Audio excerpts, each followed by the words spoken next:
সম্মানিত মসজিদের মুসাল্লি, প্রশংসা আল্লাহর জন্য, শান্তি অবতীর্ণ হোক আল্লাহ রাসূলের উপর সাল্লাল্লাহু আলাইহি ওয়াসাল্লাম। আজ জুমার দিন। সংক্ষিপ্ত সময়ে বক্তব্যের বিষয় জুমার দিন সম্পর্কে, জুমার দিনের গুরুত্ব, জুমার দিনে কি ঘটে, জুমার দিনের ফজিলত। আপনারা অবগত আছেন 2020 সালের করোনা ভাইরাসকে লক্ষ্য করে আমরা ধারাবাহিকভাবে বাইতুল হাম জামে মসজিদে জুমার খুতবা দিয়ে আসছি। আলোচনায় আমরা বলেছি করোনা ভাইরাস মহামারী নয়।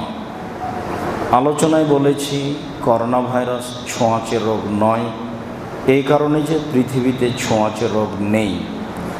তাহলে সেটা বালা মুসিবত হলে কি করতে হবে? তাতে বলা হয়েছে আল্লাহর নিকটে ক্ষমা চাইতে হবে, জিকির করতে হবে, দান খায়রাত করতে হবে, দোয়া প্রার্থনা করতে হবে, সালাত আদায় করতে হবে বিপদের জন্য।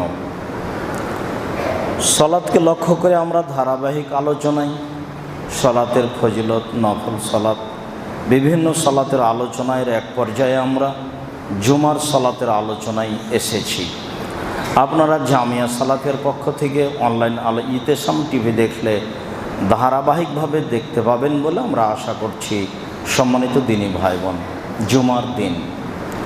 জুমার দিন সম্পর্কে আল্লাহ তাআলা বলেন, ইয়া আইয়ুহাল্লাযীনা আমানু, হে পৃথিবীর বিশ্বাসীগণ, যারা তোমরা নবী রাসূল, ভাগ্য, পরকালকে বিশ্বাস করো, ইদা নুদিয়া লিস-সালাহ মিন ইয়াউমিল জুমআ, যখন তোমাদেরকে জুমার দিন আজান দিয়ে সালাতের জন্য ডাকা হবে, ফাসআউ ইলা যিকরিল্লাহ, তখন তোমরা সালাত আদায়ের জন্য, আল্লাহকে ডাকার জন্য দ্রুত দৌড়িয়ে আসো।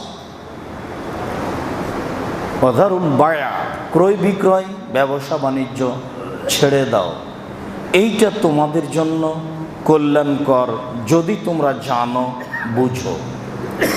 অত্র আয়াতে আল্লাহ তাআলা জুমার দিন আজান দেওয়া হলে মসজিদে দ্রুত সালাত আদায়ের জন্য, আল্লাহকে ডাকার জন্য চলে আসার ব্যাপারে আদেশ করেছেন।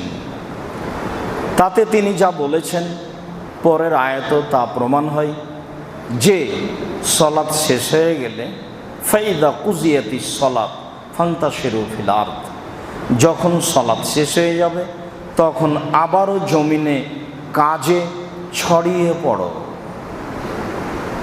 ওয়াবতাগু মিন ফাদিলিল্লাহ, আর